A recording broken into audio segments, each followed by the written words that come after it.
Karibuni wajukuu zangi. Leo nitawasimulia simulizi ya Hapa kale palitokea hadithi ya ajabu. Wow! Hadithi gani babu? Jitu la kutisha, kivuli cha msitu wa giza. Kulikuwa na kijiji kidogo kilichoitwa Mlimani, kilichojificha kati ya vilima vya kijani na upepo laini uliovuma kutoka mbali.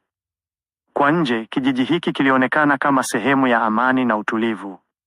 Watoto walicheza mchana kutwa, wanawake walifanya kazi zao kwa furaha, na wanaume walirudi jioni wakiwa na mavuno au mifugo yao. Lakini nyuma ya tabasamu hizo zote, kulikuwa na siri nzito iliyowafanya watu wa kijiji hicho kuishi kwa tahadhari kubwa, hasa pale jua lilipozama. Karibu na kijiji hicho kulikuwa na msitu mnene uliokuwa ukiitwa Msitu wa Giza. Hakuna aliyethubutu kuingia ndani yake usiku. Wazee walikuwa wakisimulia hadithi za kutisha kuhusu msitu huo, hadithi za kivuli kikubwa kisichoeleweka, kilichotembea kimya kimya gizani, kikitazama na kungoja. Walisema kuwa kitu hicho kilikuwa si mnyama wa kawaida, bali ni jitu lililobeba laana ya zamani, lililozaliwa kutokana na giza na huzuni ya miaka mingi iliyopita. Juma alikuwa kijana wa miaka 18 aliyeishi katika kijiji hicho. Tofauti na vijana wengine, Juma alikuwa na roho ya ujasiri na hamu kubwa ya kujua ukweli. Hakuwa mtu wa kuamini kila hadithi bila ushahidi. Ingawa aliheshimu wazee, ndani ya moyo wake alihisi kuwa kuna siri iliyofichwa ambayo ilihitaji kufunuliwa. Dada yake, Neema, alikuwa mtu wa tahadhari zaidi. Mara nyingi alimwambia Juma aache kufikiria kuhusu msitu huo, akimkumbusha kuwa baadhi ya mambo hayapaswi kuguswa. Siku moja hali ya kijiji ilibadilika ghafla. Mtoto mdogo aitwaye Baraka alipotea. Alikuwa ameonekana mara ya mwisho akicheza karibu na ukingo wa msitu. Watu walimtafuta kila mahali, lakini hakuna aliyempata. Hofu ilitanda kijijini kama wingu zito. Wazee waliinama kimya kimya, kana kwamba walijua kitu ambacho wengine hawakujua. Mama yake Baraka alilia kwa uchungu, akaita jina la mwanawe bila majibu. Usiku huo, Juma hakulala. Kilio cha mama huyo kilimwingia moyoni na kumchoma kama mshale. Alihisi kuwa kukaa kimya ilikuwa sawa na kukubali hofu imeshinda. Ndipo alipochukua uamuzi ambao ungeweza kubadilisha maisha yake milele. Aliamua kuingia msitu wa giza na kutafuta ukweli, hata kama ingegharimu maisha yake. Alipoelekea msituni, Neema alimfuata kwa haraka. Alimkaba mkono na kumwomba asifanye hivyo. Macho yake yalikuwa yamejaa hofu. Kuna mambo ambayo hayahitaji ujasiri, bali hekima, alimwambia kwa sauti ya kutetemeka.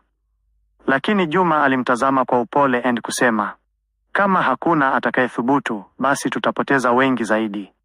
Maneno hayo yalikuwa mazito, na ingawa Neema hakukubaliana naye, alimwachia aende, huku machozi yakimtoka. Usiku ulipoingia, msitu ulionekana tofauti kabisa. Upepo ulikuwa mkali, na miti ilitoa sauti zisizoeleweka kana kwamba zilikuwa zikiongea lugha ya ajabu. Juma alishika tochi yake kwa nguvu, akitembea hatua kwa hatua. Kila kivuli kilionekana kuwa na uhai. Kila sauti ilimfanya ageuke kwa tahadhari. Alipofika ndani zaidi ya msitu, alisikia kitu. Ilikuwa kama pumzi nzito, ya polepole lakini yenye nguvu. Moyo wake ulianza kudunda kwa kasi. Kisha akaiona kivuli kikubwa kilichosimama kati ya miti.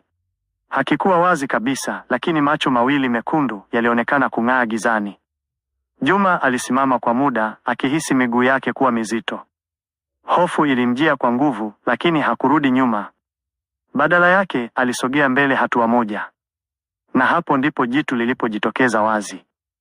Lilikuwa kubwa kuliko mti wa kawaida, mwili wake ulikuwa kama kivuli kinachotikisika, na mikono yake mirefu ilikuwa na makucha makali. Macho yake yalikuwa mekundu kama moto, yakimtazama Juma kwa ukimya wa kutisha. Lilitoa sauti ya ngurumo iliyotikisa ardhi.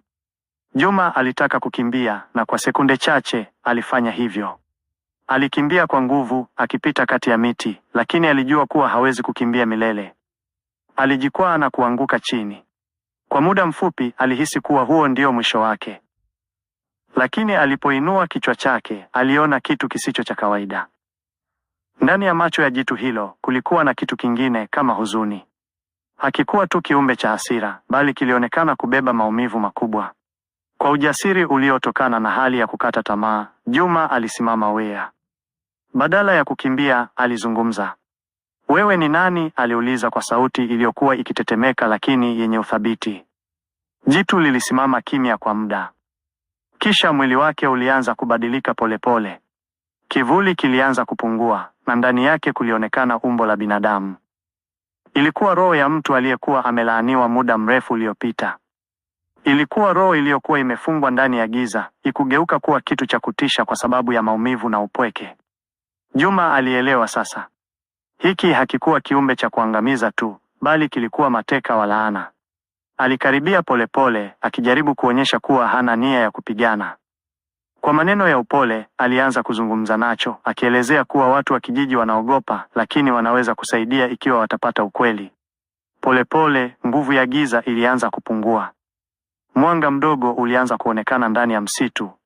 Na hapo ndipo Juma alipowaona Baraka na kijana mwingine aliyekuwa amepotea zamani. Walikuwa hai lakini dhaifu. Asubuhi ilipoanza kuchomoza, Juma alitoka msituni akiwa amembeba Baraka huku akimsaidia kijana mwingine kutembea. Mwanga wa jua ulipiga juu yao ukiwapa mwanga wa ushindi. Wananchi walipowaona walikimbia kwa furaha na mshangao. Mama wa Baraka alilia kwa furaha akimkumbatia mwanawe kwa nguvu. Watu walimzunguka Juma wakimshangilia kama shujaa. Lakini Juma hakujiona kama shujaa. Ndani ya moyo wake alijua kuwa alichokifanya kilikuwa si kupigana, bali kuelewa. Alijua kuwa wakati mwingine kile kinachoonekana kuwa cha kutisha zaidi kinaweza kuwa kilichojaa maumivu makubwa. Kuanzia siku hiyo, msitu wa giza haukuwa tena mahali pa hofu, bali mahali pa heshima. Watu walijifunza kuwa si kila kivuli ni adui, na si kila giza linamaanisha mwisho wa mwanga. Lakini hata hivyo, baadhi ya usiku, watu walidai kuona mwanga hafifu ndani ya msitu na kusikia sauti ya upepo ikiwa kama kumbukumbu ya zamani. Na hivyo, hadithi ya jitu la kutisha iliendelea kuishi, si kama simulizi ya hofu tu, bali kama funzo la ujasiri, huruma na ukweli kwamba hata ndani ya giza kunaweza kuwepo mwanga. Nashukuru kwa kunisikiliza wajukuu zangu, naamini mmejifunza. Tukutane tena kwenye simulizi ijayo. Usiache kusubscribe, kucomment, kulike na kushare.